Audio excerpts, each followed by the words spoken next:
Buenos días, buenas tardes, buenas noches, aunque está claro que estoy grabando de noche. Bueno, os voy a confesar una cosa. Estoy esperando a que la mujer que me tiene loco, en el mejor sentido de la palabra, llegue a casa y la estoy esperando despierto. Así que, bueno, voy a aprovechar para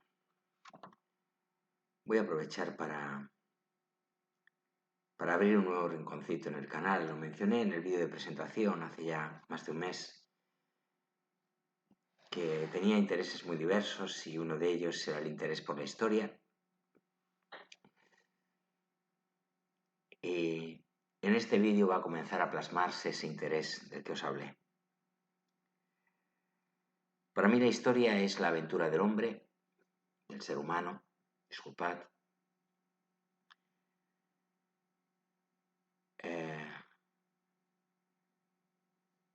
desde que escribe, ¿no? Y en el vídeo de hoy vamos a hacer un repaso por algunos temas, como por ejemplo el legado culinario de España, el quintacolumnista que rindió Madrid a Franco, por la República de Weimar en Alemania, o por el arte de la cetrería. Como veis, un paso un tanto desordenado por la historia, dando saltos de punto geográfico a punto geográfico.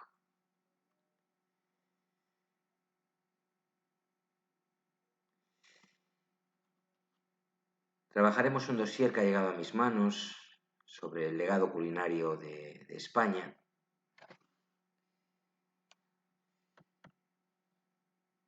Veremos cómo se trata de una encrucijada milenaria de gastronomías,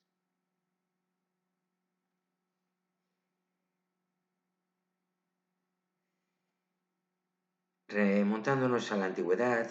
Hablaremos del cambio que transformó la alimentación en Hispania.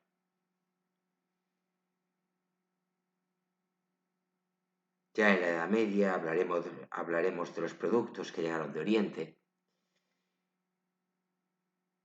para acabar con la conquista de América en lo que fue la gran revolución gastronómica en nuestro país. Tocaremos el peliagudo tema de la guerra civil, refiriéndonos a la ayuda aérea del Duce a los sublevados. Pasaremos por Alemania, por la etapa de Weimar y su batalla por los símbolos. Haremos una parada también en la cetrería, el arte de la caza con halcones. Haremos un viaje a Roma a través de la figura de Cornelia, el ideal de la feminidad. Y nos referiremos al arte de la arquitectura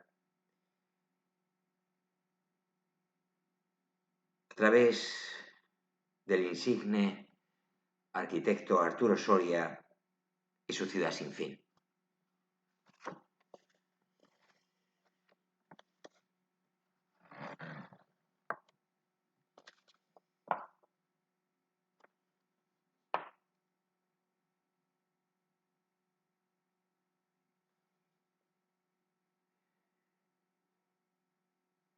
Soy un gran aficionado no a la Segunda Guerra Mundial, como muchos dicen, sino a conocer los detalles de esta contienda. Me interesa mucho la batalla de Berlín, que no fue más que el ocaso del Reich.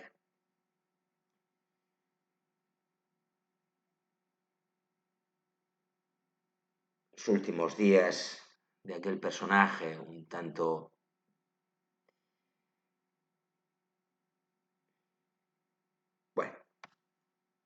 difícilmente calificable desde la psicología, o quizá no, pero como no le conocí me voy a abstener de hacerlo, porque no soy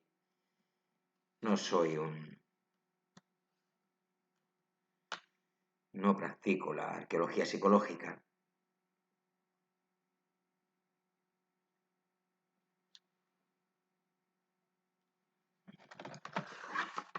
Haremos mención en algún momento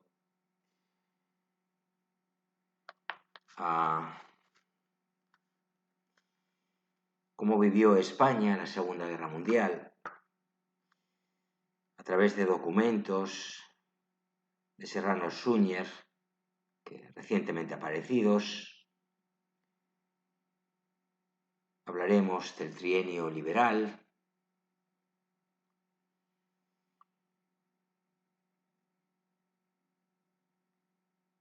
y del auge de las sociedades secretas en aquella época, de las cruzadas y de los cristianos peninsulares en Tierra Santa, de Munda, el triunfo definitivo de César, y de Miguel Delibes escucharemos hablar de modernidad y ética.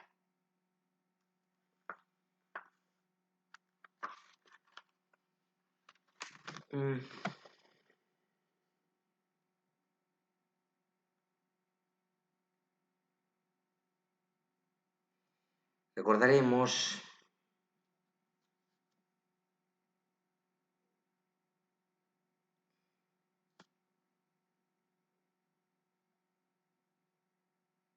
la figura de Martín el Humano y Caspe. Hablaremos de la utilidad del pacto de Caspe, de la personalidad del rey, sus últimas voluntades, donde aparecen lucidez y coherencia.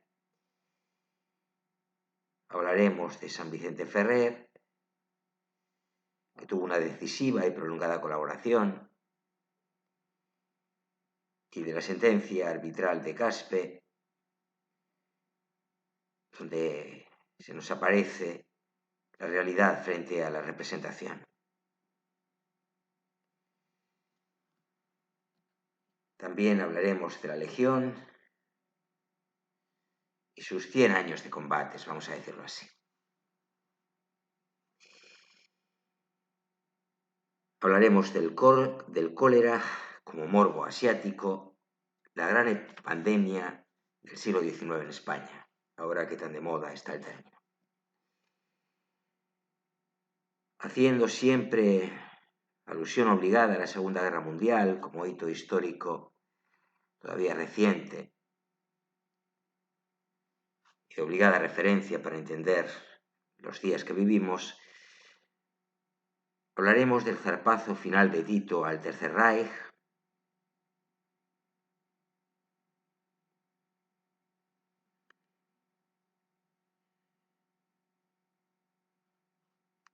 haremos una alusión un tanto exótica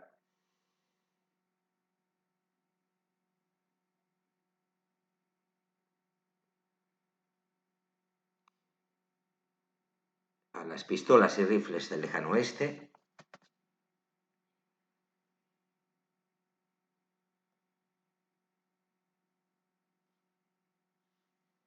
Y bueno,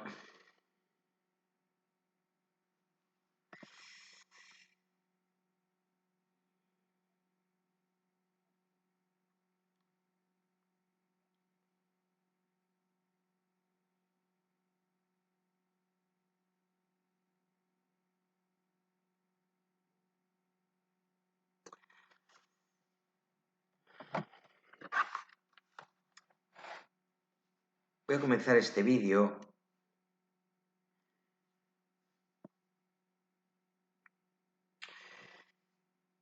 apoyándome en un texto de Oscar Medel que titula Somos lo que comimos,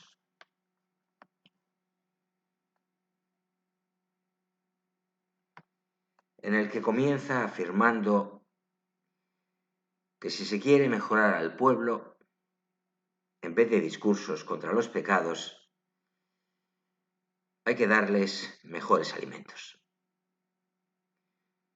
El hombre, escribió en 1850 el filósofo y antropólogo alemán Ludwig Feuerbach, el hombre, refiriéndose al ser humano, es lo que come.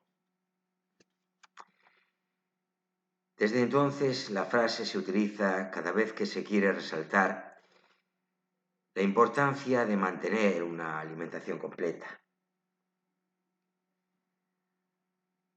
Feuerbach denunciaba la necesidad de proporcionar un buen sustento a las clases desfavorecidas. Nosotros añadimos, en referencia a la importancia de mantener una alimentación completa, que además ha de ser saludable. España, que se encuentra entre Oriente y Occidente,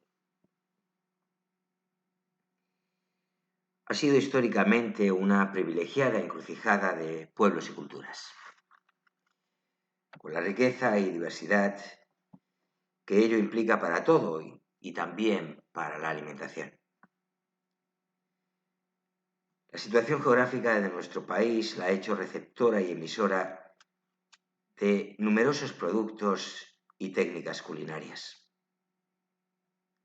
Se trata de un proceso de mestizaje, el producido en nuestro suelo, que ha convertido a la cocina española, esa que todos disfrutamos y practicamos, algunos más que otros cada día, en una experiencia con un gran legado detrás. Parafraseando nuevamente a Feuerbach, hoy podríamos decir que somos lo que comimos.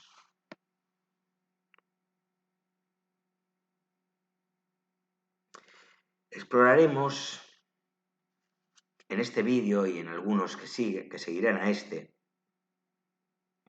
los cambios alimentarios, diría yo, mejor que alimenticios, disculpadme, que conoció nuestro país en 3 periodos concretos. Cuando fue provincia de Roma, durante la ocupación musulmana en la Edad Media y tras el descubrimiento de América, momento en que se produjo la gran revolución alimentaria, vuelvo a decir, entre los continentes.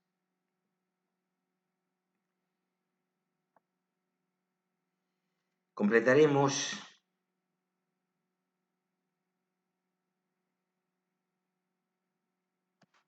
todas estas reflexiones y exposición de realidades históricas con un análisis de la evolución de otra tradición milenaria, la cetrería, y una investigación de Carlos Píriz sobre la verdadera identidad del hombre vestido de civil que aparece en las imágenes de la rendición de Madrid. Quizá para muchos de vosotros sea esta una figura desconocida, pero ha tenido una gran trascendencia para los estudiosos del periodo histórico.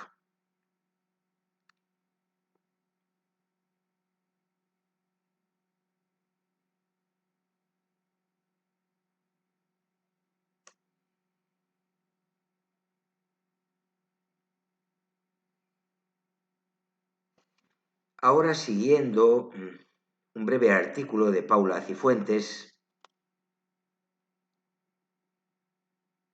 una escritora que ha publicado recientemente María Cristina, Reina Gobernadora, en Ariel.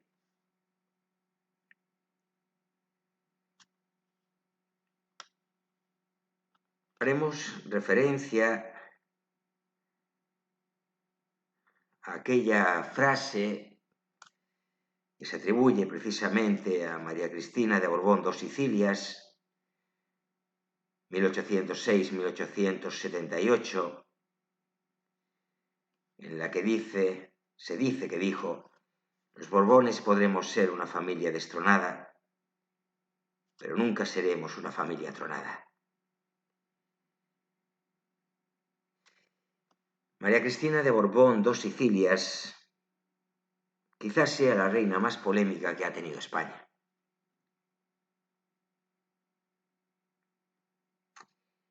Durante su reinado, desde 1833 hasta 1840, hubo de enfrentarse a la Primera Guerra Carlista, a varias epidemias, a la pérdida de las colonias, a la desamortización y a la reestructuración territorial.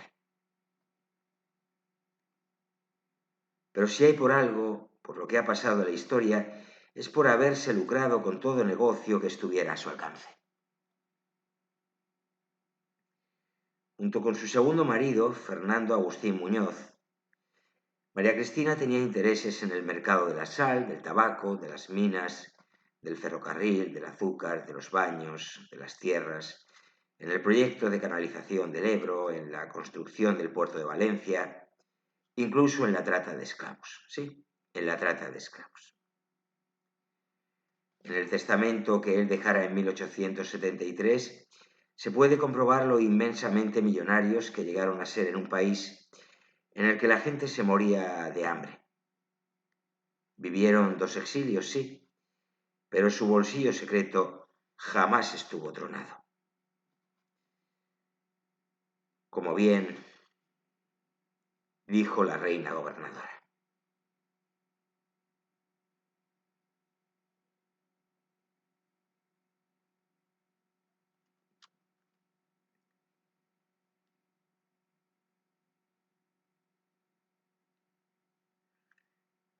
Y hasta aquí este excurso, esta curiosidad sobre María Cristina de Borbón dos Sicilias.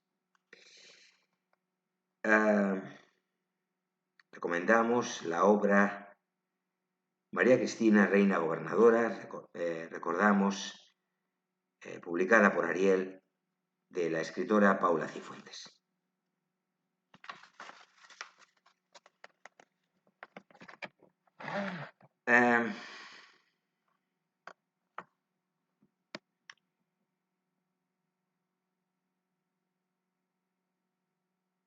Recordaremos de vez en cuando en nuestros vídeos algunas obras maestras de la pintura española, que en estos casos forma parte de la pintura universal, o que es pintura universal, por mejor decir.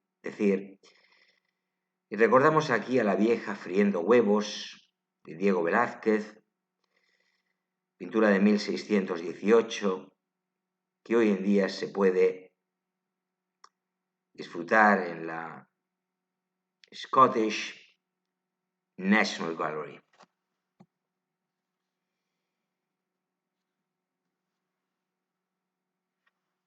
Recordaremos, si no en este vídeo, en el siguiente, la aventura de Mussolini en España. Ahora hacemos un breve apunte, recordando que a finales de julio del 36, en 1936, el Duce envió al protectorado español los primeros 12 bombarderos de los más de 750 aviones que suministraría a Franco a lo largo de la guerra.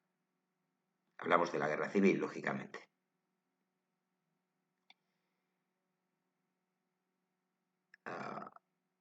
Michael Allport, autor de una investigación sobre el desarrollo de la contienda en el aire, nos explicará los detalles de la operación.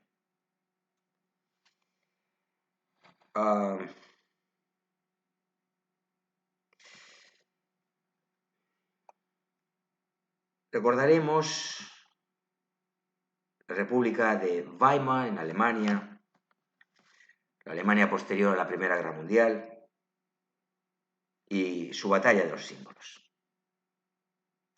Las nuevas autoridades de Weimar fueron conscientes de la importancia de los emblemas como palancas emocionales de identificación con el sistema, pero no lograron generar entre la población una afección generalizada y transversal hacia ellos. Esto tiene mucho que ver con el vídeo que hemos publicado esta tarde sobre psicología social.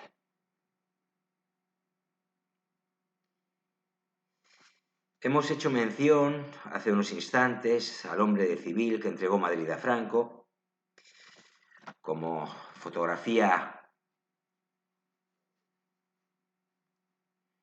mítica, incluso misteriosa, diría yo, del final de la Guerra Civil Española. La entrada de las tropas franquistas en la capital fue celebrada por unos y llorada por otros. Pero entre la veintena de personas que fueron fotografiadas en el acto de rendición de la capital, en fecha 28 de marzo de 1939, solo una aparece sin el uniforme castrense. Hasta ahora ese personaje era identificado como Diego Medina Garijo, médico personal del coronel Casado, último responsable militar de la República.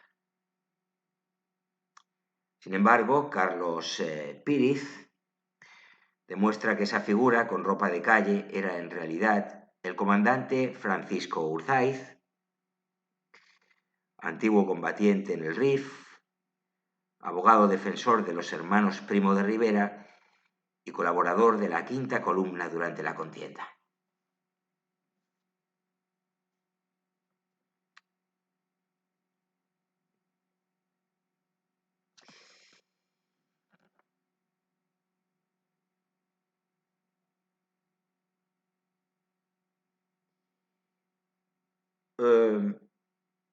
Hablaremos de un fracaso, según concluye Jesús Casquete, que ilustra las débiles bases sobre las que se asentó la República, la Segunda República Española, y que se ejemplifica, como en pocas ocasiones, en la celebración de la bandera.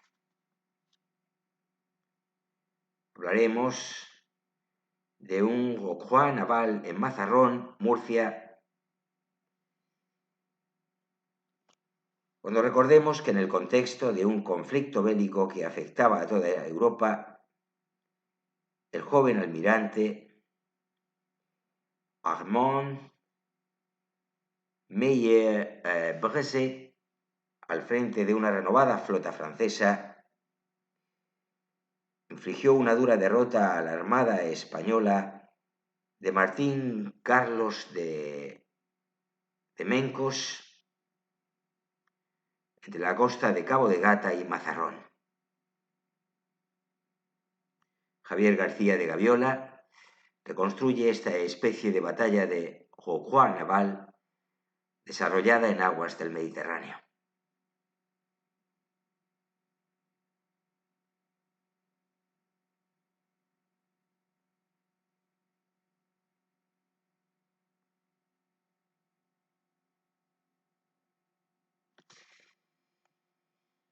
En cuanto al arte de la cetrería, que nace en las tribus esteparias paleolíticas,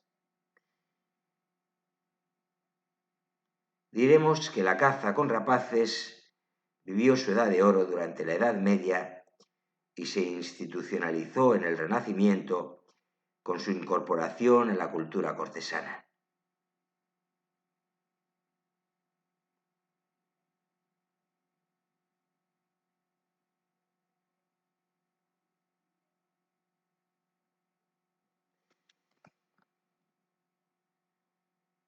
Pedro García Martín nos permitirá repasar la evolución de esta antigua práctica nómada. Y, como hemos dicho hace unos instantes, haremos una excursión a Roma a través de Cornelia Africana, el ideal de la feminidad, que dicen algunos, y modelo de matrona romana. Fue hija del general que venció a Aníbal en Zama y madre de los Gracos, Cornelia africana, así llamada, encarnó el ideal de la feminidad en la sociedad patriarcal de la República tardía. Miguel Ángel Novillo destaca su faceta de mujer culta, independiente y preocupada por la política de su tiempo.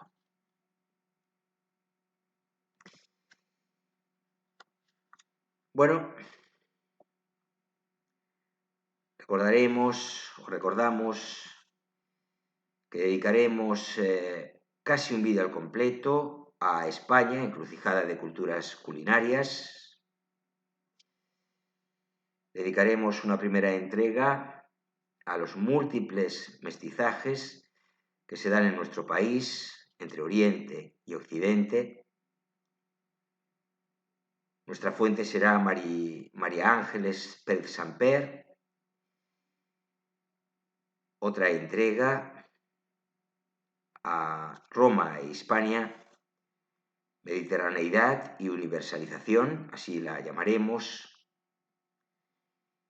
Nuestra fuente será Almudena Villegas.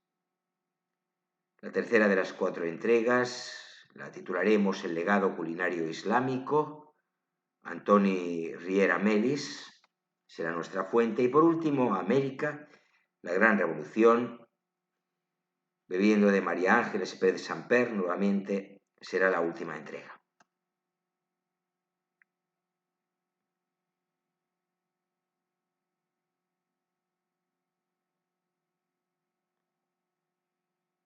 En nuestro caleidoscopio hablaremos de la arquitectura de Arturo Soria y su ciudad sin fin.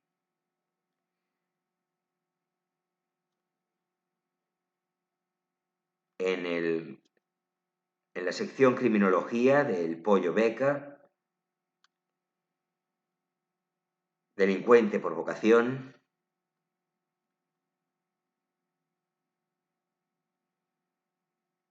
En la sección viajes, Tentudía, refugio de la Orden de Santiago. En la sección paisaje, las Torres Gemelas de Nueva York. En literatura, relatos eróticos en el Islam medieval. En libros y agenda, ídolos, miradas milenarias.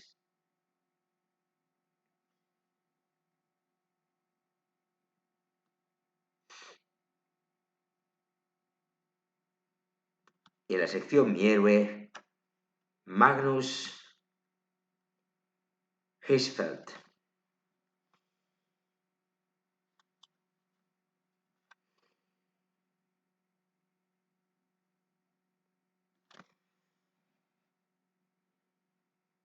Descubriremos el arte con Gauguin, el pintor que alumbró la modernidad pictórica.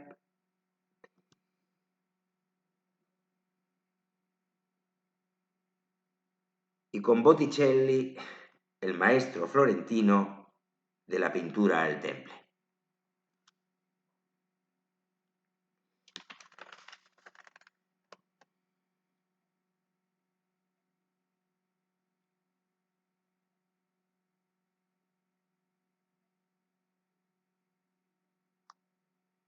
Podéis, os ruego que lo hagáis en los comentarios del vídeo, pues hacer precisamente eso mismo, los comentarios que tengáis por conveniente.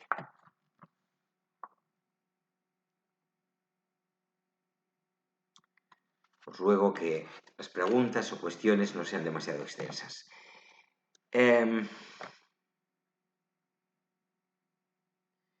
Recordaremos el 5º centenario de Hernán Cortés, bajo el título La noche más triste. Y ahora, si me permitís, voy a hablar de porque hay que empezar por alguna cosa en concreto, ¿no? y saltar ya desde las generalidades a lo concreto, como digo, pues como hay que empezar por algo, empezaré por algo un poco estrambótico, ¿no? Tifus exantemático o fiebre tifoidea.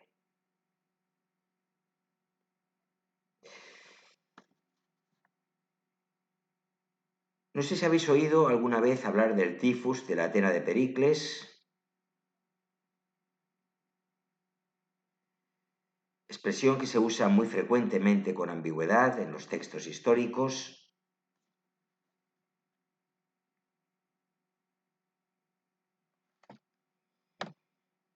Sobre el tifus de la Atena de Pericles, me gustaría llamar la atención y hacer algunas consideraciones al margen de la etiología exacta de aquella epidemia. Ahora que tan de moda están los términos sobre pandemias y demás, ¿no? Sobre salud pública. En medicina, si no lo sabéis, lo comento, se utilizó la palabra tifus para referirse a enfermedades febriles que cursaban con estupor o embotamiento. Hoy en día se utiliza para referirse a dos entidades nosológicas que nada tienen que ver entre sí: el tifus exantemático y la fiebre tifoidea. Ambas enfermedades, al ser englobadas frecuentemente con la denominación común de tifus, son fuente de error en las descripciones históricas. La fiebre tifoidea es una enfermedad bacteriana transmitida por el agua y alimentos de consumo en crudo que provoca lesiones inflamatorias ulcerativas y consiguientes perforaciones en el intestino delgado. El tifus exantemático, fiebre pintada o tabardillo, habréis oído esta expresión, es una enfermedad provocada por una rickettsia y transmitida por la picadura del piojo de los vestidos, que provoca alteraciones multiorgánicas severas.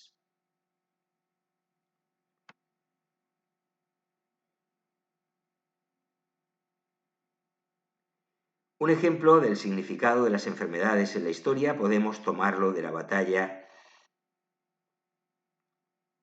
de Valmy entre la coalición prusiana, mandada por el duque de Brunswick, y el joven ejército revolucionario francés.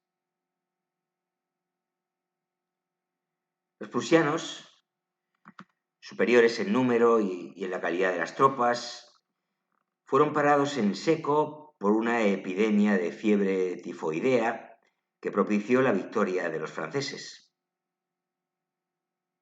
Como decimos, un joven ejército. El tifus exantemático tuvo su protagonismo bélico durante el asedio de Granada por los reyes católicos, que se vieron obligados a levantar el sitio de la ciudad al ser sus tropas afectadas por el entonces denominado tabardillo. Hay multitud de ejemplos del impacto de las epidemias en el desarrollo de las sociedades y en las campañas militares y en la colonización de territorios desconocidos. Además de las citadas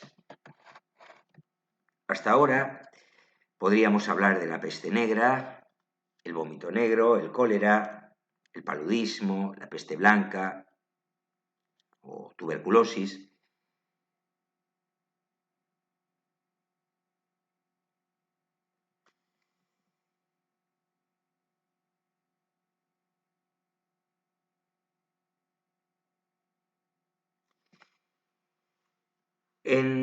Dedicaremos un vídeo, estoy pensando, a la historia de las grandes expediciones científicas.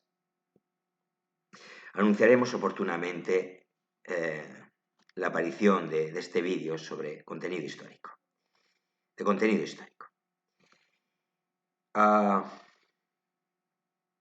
Sobre la batalla de Valmy, que hemos citado, entre la coalición prusiana y el ejército revolucionario francés, recordamos nuevamente que una epidemia de fiebre tifoidea fue clave en la victoria de los franceses sobre los prusianos.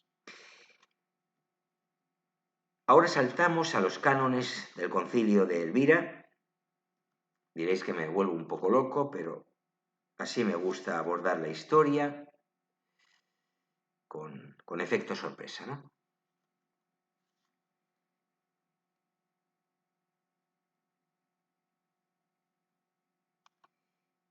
En relación a los primeros creyentes,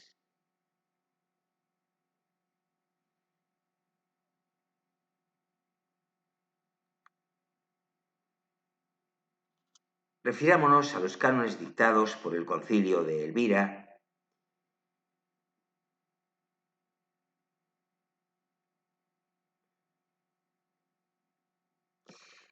entre los cuales se mencionan las faltas y las penas que debían imponerse a los fieles que incurrieran en aquellas.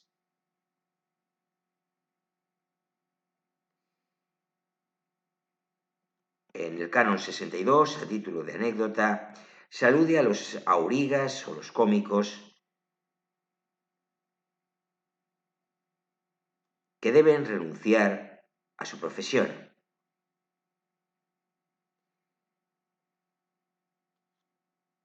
Si no cumplen esta promesa, se dice, serán expulsados de la Iglesia.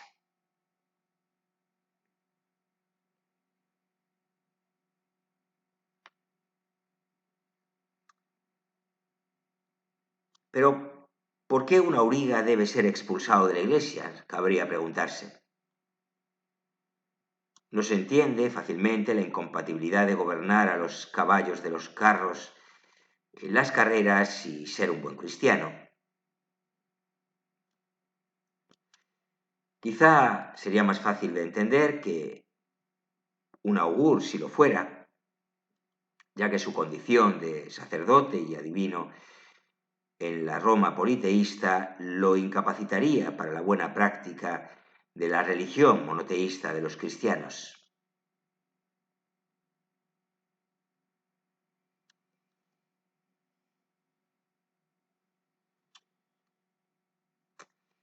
Dicho esto, como última reflexión al respecto, diremos que el canon que prohibía la profesión de aurigas y cómicos era una respuesta de la Iglesia a los escritos de Tertuliano, de Spectaculis 197 de nuestra era, donde condenaba los espectáculos públicos del circo, teatro, anfiteatro o combates gladiatorios y los comparaba como una forma de idolatría.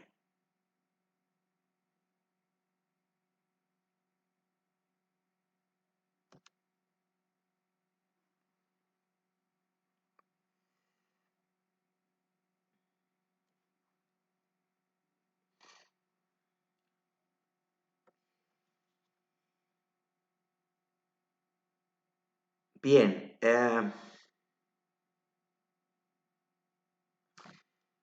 en estos vídeos sobre la historia no olvidaremos al Japón del lejano oriente, a la Roma, cuna junto a Grecia de nuestra civilización, y a Cortés como personaje emblemático de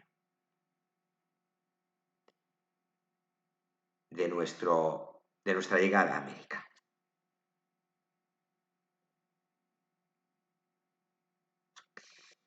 Pretendemos, a través de estos vídeos, contribuir a la divulgación cultural de alto nivel. Dicho sea, con suma modestia, aunque no lo parezca. Antes de pasar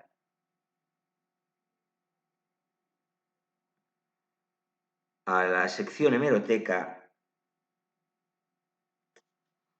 vamos a traer otro hecho anecdótico que podíamos rubricar con una pregunta. ¿Un puente aéreo crucial? ¿A qué puente aéreo nos referimos? Bien, el suministro de aviones de Hitler y Mussolini a Franco durante los primeros días de la Guerra Civil Española posibilitó que duda cabe el traslado de las tropas sublevadas de una orilla a otra del estrecho de Gibraltar. ¿Creéis que sin esta ayuda el golpe de Estado habría fracasado? Esto es lo que nos planteamos con si se trata de un puente aéreo crucial.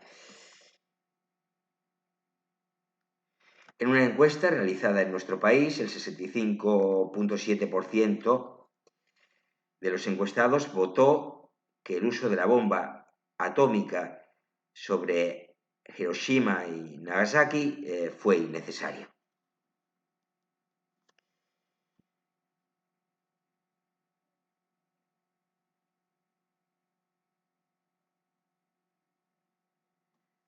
Pues quizá en alguna ocasión empecemos a hacer encuestas sobre los temas planteados en esta sección de mi amigo Freud.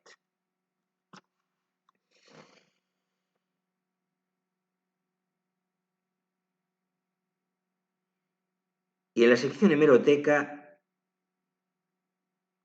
recordamos el número de hojas selectas aparecido el 9 de septiembre de 1920,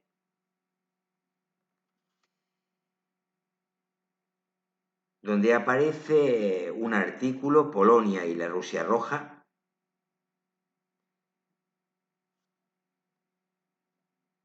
una especie de gag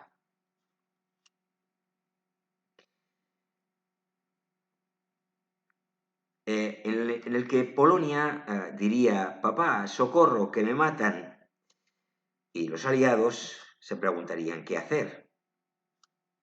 ¿Y si convocáramos otra conferencia?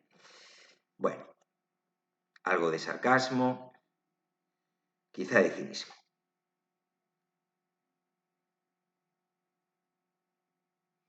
En una sección que vamos a titular La aventura de las redes, quizá proyectemos esta sección de mi amigo Freud en mis redes sociales, en mi cuenta de Instagram.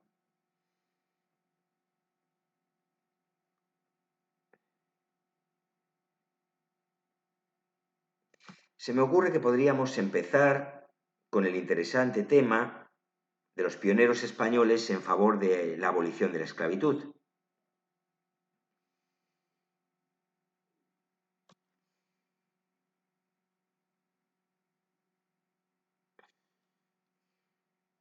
Es cierto que se resalta mucho el papel de los ingleses y no se habla tanto del de otros países. Nos referimos en relación a la abolición de esta práctica malvada, sin duda.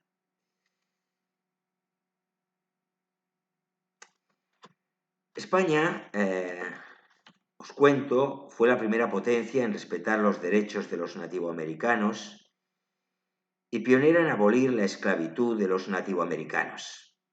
Quede esto claro.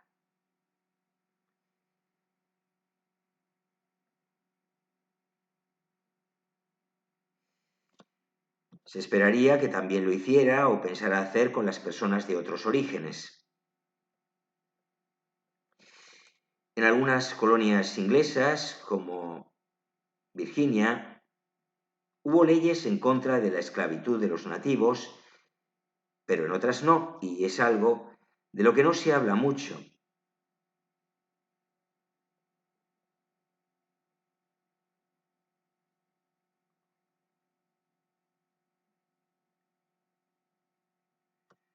Del hecho de que en las colonias inglesas hubo bastantes esclavos nativoamericanos. Así que conviene recordar, honrándoles a los pioneros abolicionistas españoles, de los que poco se habla efectivamente.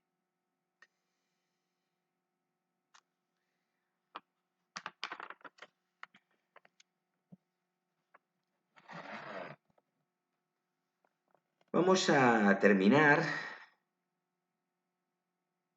este vídeo hablando de los últimos Romanov, y es que no hace mucho que se hallaron los restos de los príncipes Alexei y María.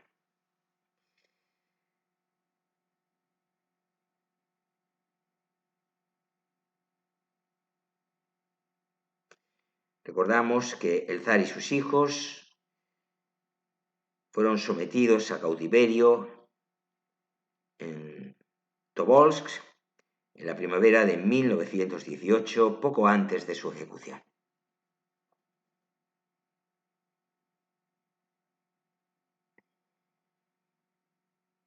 Rusia, en efecto, confirmó hace unos años que los restos humanos descubiertos en Ekaterimburgo en 2007 son de los dos hijos del zar Nicolás II que quedaban por identificar.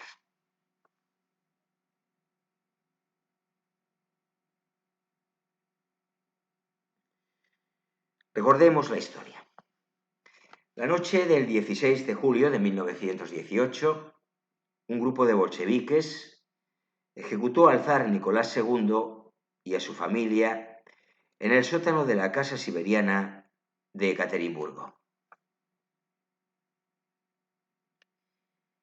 Durante mucho tiempo, el paradero de los cuerpos del soberano ruso, su mujer, sus 4 hijas y su único vástago varón resultó una incógnita. A finales de los 70, investigadores disidentes creyeron haber dado con los restos de los Romanov, pero por miedo a represalias no lo hicieron público hasta 10 años después, llegada ya la perestroika de Gorbachov.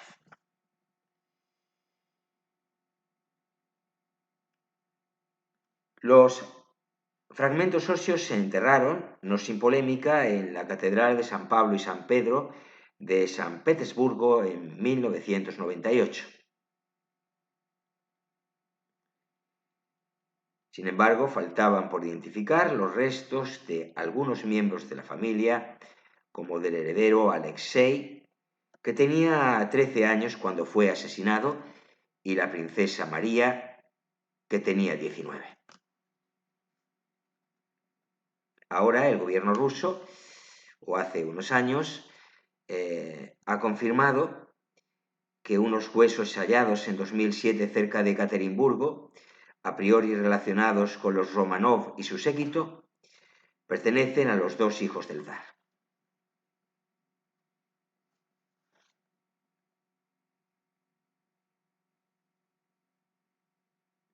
De acuerdo con los resultados del examen genético, los restos allí descubiertos confirman el parentesco biológico entre Alexei y María con sus padres. Cerca del lugar del hallazgo podría haber una o más sepulturas de otros integrantes de la familia real.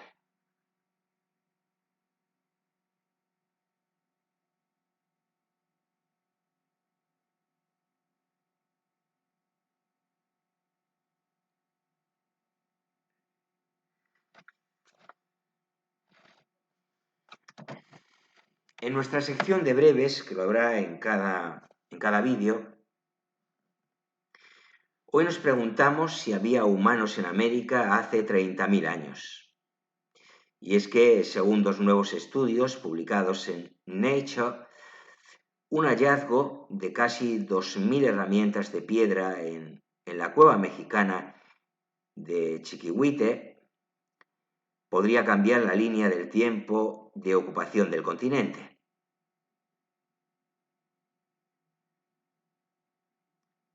El examen de los restos dice que hubo humanos hace 30.000 años, 15.000 antes de lo que se pensaba en un principio.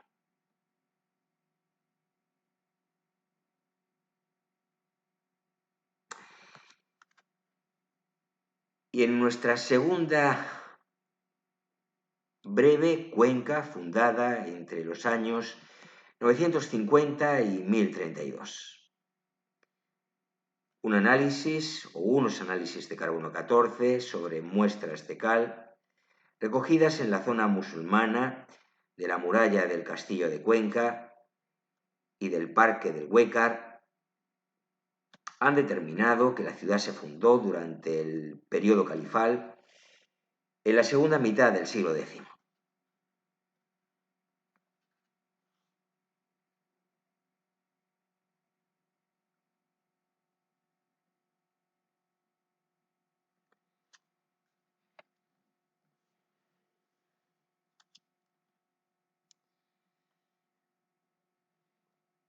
Intentaremos en esta aventura histórica que va a constituir este rincón del canal que se inaugura hoy, elaborar dosieres monográficos sobre grandes acontecimientos de la humanidad,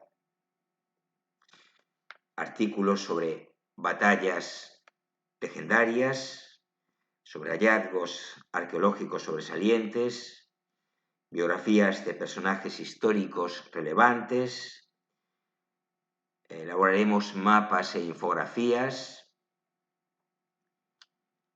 haremos alusión a algunos vídeos que se encuentren en las redes, en la red, quiero decir, en Internet, y que sean relevantes al efecto de comprender lo que aquí se exponga.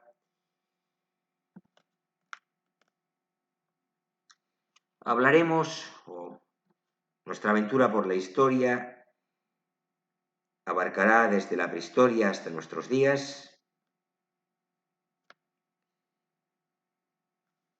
y pretendemos con esta actividad divulgativa contribuir a la difusión de la cultura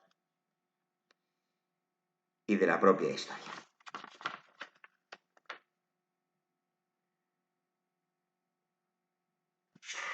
Y ahora sí, cerramos por hoy la subida de vídeos al canal. Hoy he subido 3. He descansado a mi manera. Os agradezco enormemente vuestra atención, apoyo y compromiso con el canal. Os animo a suscribiros si no lo habéis hecho ya, a darle me gusta al vídeo si os gusta o os parece de interés o de utilidad. Y sin más, me despido de vosotros. Os agradezco nuevamente vuestra presencia, vuestra atención, y os recuerdo que nuestro amigo Freud está siempre encantado de contar con vosotros